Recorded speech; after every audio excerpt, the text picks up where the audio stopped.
Assalamualaikum warahmatullahi wabarakatuh. Hai Universe dan penonton Komunikasi TV.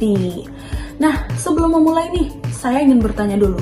Kira-kira ada nggak sih di antara Universe yang pernah mendapatkan pesan yang udah diterusin secara berulang-ulang?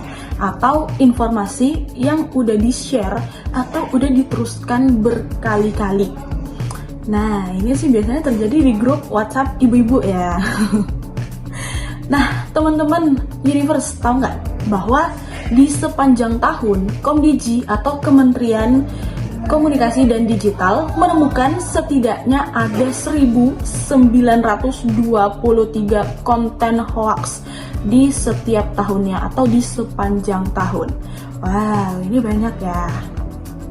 Pada kesempatan kali ini, saya Eunike Helga Mateos, seorang mahasiswa Universitas Fajr Makassar, jurusan Ilmu Komunikasi, sekaligus penyiar dari Radio Kristi Makassar, ingin sharing kepada teman-teman Universe dan penonton Komunikasi TV mengenai krisis komunikasi di era disinformasi.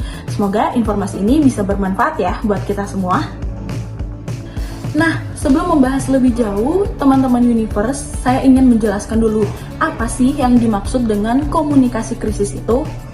Jadi, komunikasi krisis itu adalah strategi komunikasi di mana strategi ini biasanya digunakan untuk mencegah atau merespon situasi darurat ataupun krisis yang dimana situasi ini akan berpotensi merusak citra atau nama baik dari seorang individu ataupun sebuah instansi dan juga organisasi. Nah, berikutnya untuk kita ketahui teman-teman Universe, apa sih hoax itu? Mungkin kata hoax sering kali terlintas di pikiran kita atau kita juga bisa mengartikan hoax itu sendiri. Berikutnya, saya ingin menjelaskan mengenai tantangan di era disinformasi ini. Yang pertama, atau tantangan yang pertama, yaitu meningkatnya penyebaran hoax. Kita tahu bersama bahwa data yang saya berikan tadi, di setiap tahunnya ada sekitar 1.923 hoax di sepanjang tahunnya. Itu adalah jumlah yang besar untuk penyebaran informasi palsu di setiap tahunnya. Tantangan yang kedua, yaitu rendahnya literasi digital di antara masyarakat. Kita bersama tahu bahwa setiap konten itu harus kita baca dengan baik untuk terhindar dari hoax-hoax yang bertebaran di luar sana.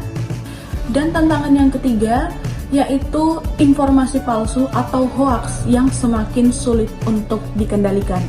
Seiring dengan perkembangan zaman, teman-teman Universe, kita seringkali dituntut untuk lebih bijaksana dalam melihat atau mengolah informasi yang kita terima, di mana kita juga tahu bahwa hoax semakin banyak menyebar dan itu bisa menyebar di berbagai kalangan, mau anak muda, orang tua, bahkan anak-anak sendiri pun juga kadang mendapatkan berita-berita palsu atau hoax. Nah, teman-teman Universe, sekarang saya ingin berbagi mengenai dampak dari disinformasi dan juga hoax. Untuk dampak yang pertama, yaitu menimbulkan kerugian bagi institusi dan juga organisasi tertentu yang terkait dengan hoax tersebut. Yang ketiga, hilangnya kepercayaan publik atau masyarakat. Saking banyaknya konten hoax, masyarakat jadi sulit untuk memilih dan menilai manakah konten yang berisi fakta ataupun konten yang hanya hoax. Dan dampak yang keempat, seperti contoh yang saya berikan tadi, yaitu kepanikan massal, di mana hoax ini sendiri dapat menyebar dengan cepat, kemudian menimbulkan kepanikan massal di tengah-tengah masyarakat. Yang kelima, ketidakpercayaan terhadap sumber informasi resmi, di mana konten hoax ini menyebabkan masyarakat sulit untuk percaya kembali terhadap informasi-informasi dari situs-situs resmi. Dampak yang terakhir yaitu gangguan operasional. Berikutnya yang ingin saya jelaskan teman-teman Universe dan penonton Komunikasi TV, yaitu karakteristik disinformasi di era digital.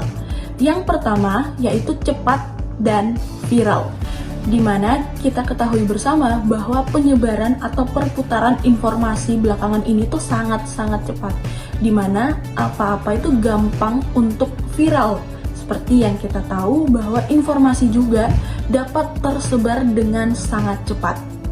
Karakteristik yang kedua yaitu memanfaatkan emosional atau emosi, di mana konten-konten hoax ini seperti yang tadi saya berikan contohnya itu dapat mempengaruhi emosional atau emosi dari masyarakat ataupun orang-orang yang membaca konten tersebut, di mana mereka dapat merasa iba, mereka dapat merasa marah akibat dari konten-konten hoax atau berita-berita palsu yang tersebar di luar sana.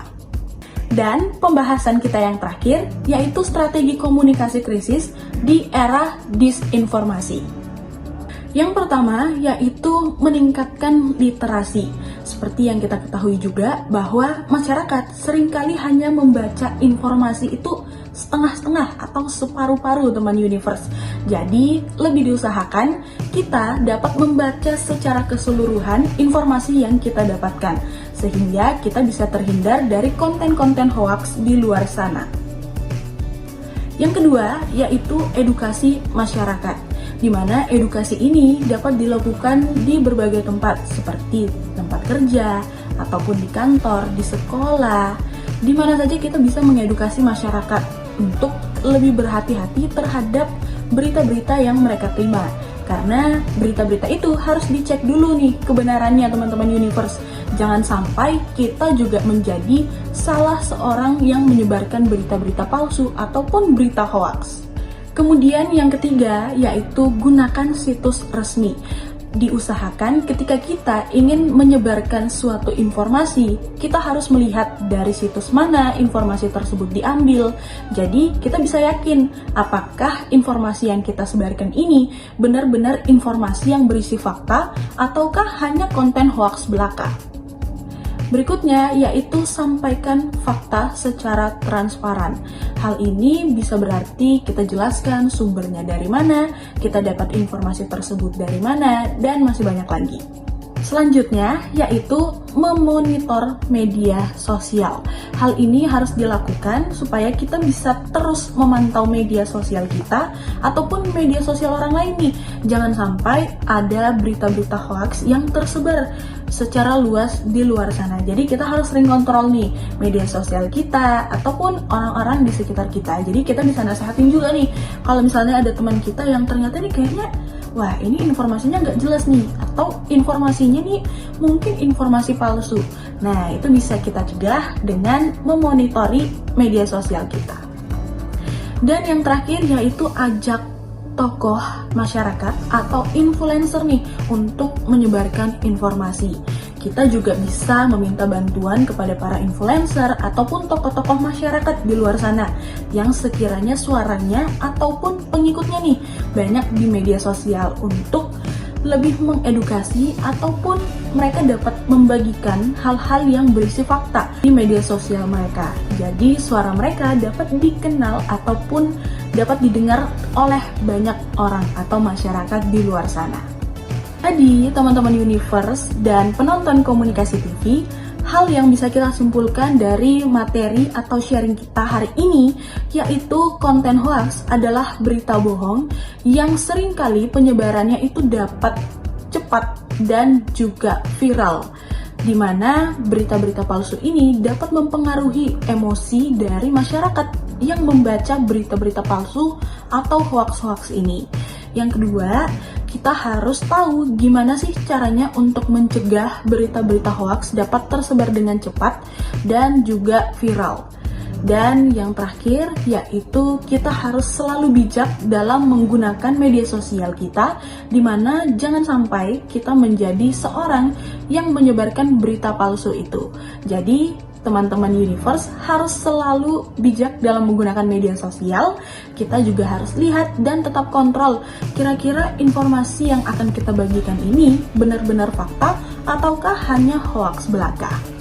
Saya Eunike Helga Mateos mengucapkan terima kasih buat teman-teman universe dan penonton komunikasi TV yang telah menonton video ini. Semoga video ini dapat bermanfaat buat kita semua untuk dapat lebih bijak lagi menggunakan media sosial dan dapat lebih bijak lagi dalam mengelola informasi yang kita terima. Terima kasih, sampai jumpa. Saya tutup dengan Assalamualaikum warahmatullahi wabarakatuh. Bye-bye.